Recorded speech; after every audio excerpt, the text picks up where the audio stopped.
জুলাই আন্দোলনে শহীদ আবু সাইদ হত্যা মামলায় প্রসিকিউশনের জমা হওয়া তদন্ত প্রতিবেদন নিয়ে অসন্তোষ প্রকাশ করেছেন বেরোবির শিক্ষার্থীরা। তাদের অভিযোগ, সঠিক তদন্ত ও গণশুনানি ছাড়া তড়িঘড়ি করে ট্রাইব্যুনালে দাখিল হচ্ছে প্রতিবেদন। মূল অপরাধী পুলিশকে আড়াল করে দোষ চাপানো হচ্ছে বিশ্ববিদ্যালয়ের উপর। বিকেলের প্রতিবাদ জানিয়ে ক্যাম্পাসে বিক্ষোভ করেছেন আবু সাইদের সহপাঠী ও শিক্ষার্থীরা।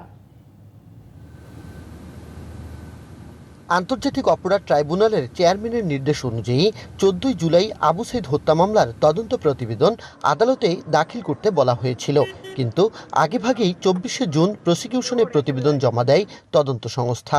প্রতিবেদনে সাইদ হত্যায় 30 জনের সম্পৃক্ততা মিলেছে।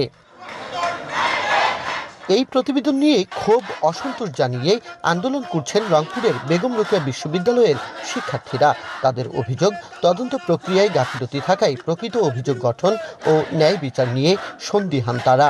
সকলে স্পষ্টত জানি যে আবু সাইদ ভাই পুলিশের গুলিতে মারা গেছে, মিথ্যা প্রহসনমূলক মামলা দিয়েছে এবং আপনারা জানেন যে আজকে চার্জশিট প্রকাশ করেছে। তো আমরা এটা বেরোবি শিক্ষার্থীরা এটাকে প্রত্যাখ্যান করেছি। সানবিট সব দিবে সামাল।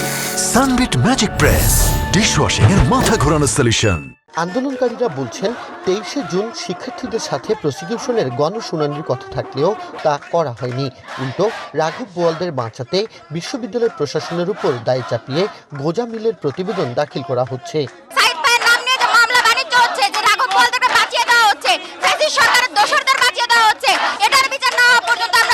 আজকে যে চার্জশিট প্রদান করা হয়েছে সে চার্জশিট আমরা প্রত্যাখ্যান করছি। সুষ্ঠু তদন্তের মাধ্যমে রিপোর্ট দিতে হবে, এখানে গণশুনানি করতে হবে।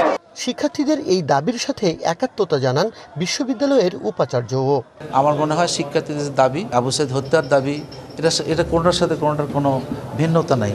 যারা অরিজিনালি ইনভলভ ছিলেন তাদের যেন চিহ্নিত করে আইনের আওতা নিয়ে আসে, এটাই জাতি আশা করে, আমাদের বেগম রোকেয়া বিশ্ববিদ্যালয় আশা করে। জুলাই আন্দোলনের প্রথম শহীদ আবু সাইদ হত্যায় এ পর্যন্ত 4 জন কারাগারে রয়েছে। Majed Masud, DBC news, Rangpur.